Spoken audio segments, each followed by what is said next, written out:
तो गणपती काही पावला नाही, पोरांच्या काही थोड्या कमी झाल्या नाहीत.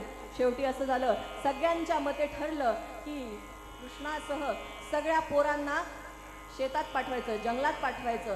गाई गुरांना सांभाळा, आज चांगले थकतील म्हणाले दिवसभरामध्ये, आणि मग रात्री येऊन झोपतील, खोड्या करायला संधीच नाही. सगळ्या गाई वासरांना इतका आनंद झाला म्हणतात. सगळेजण आले, सगळ्यांकडे शिजोऱ्या होत्या. आता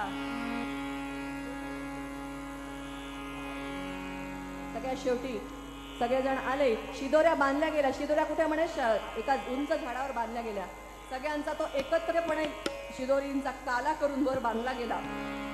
टेमण्या म्हणाला, मला माझ्या आईने विशेष साईचं दही दिलंय, तो हात शरीराने असा सुडसुडीत होता, मी आणि कृष्णच खाणार, बाकीच्यांना देणार नाही. म्हणून त्यांनी त्याची शिदोरी लांब ठेवली होती, उंच बांधून ठेवली होती. बाकीची पोरं वर चढू शकत नव्हती. आता खेळायचं म्हणाले, आधी नुसतं खायचं नाही, बसून खायचं नाही.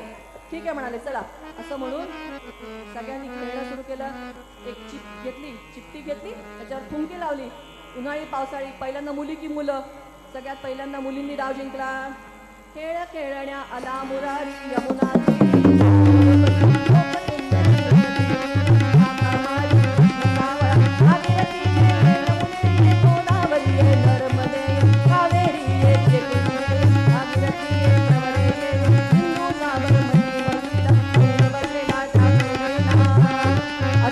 सगळ्यांना आवाहन केलं भगवंतानी.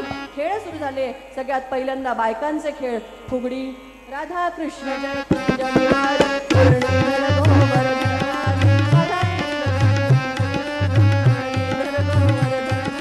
राधा कृष्ण जय कुंज विहारी मुरलीधर गोवर्धनहारी. राधा कृष्ण जय कुंज विहारी मुरलीधर गोवर्धनहारी. राधा कृष्ण जय कुंज विहारी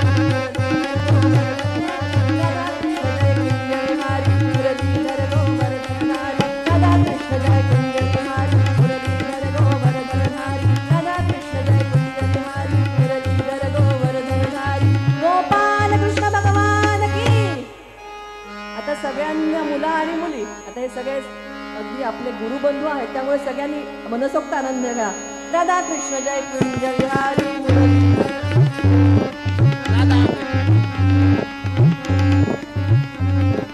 राधा कृष्ण जय कुंज विहारी मुरलीधर गोवर्धनहारी. राधा कृष्ण जय कुंज विहारी मुरलीधर गोवर्धनहारी. राधा कृष्ण जय कुंज विहारी मुरलीधर गोवर्धनहारी. राधा कृष्ण जय कुंज विहारी मुरलीधर गोवर्धन. गोपाल कृष्ण भगवान की जय. राधा कृष्ण जय कुंज विहारी मुरलीधर गोवर्धन. राधा कृष्ण जय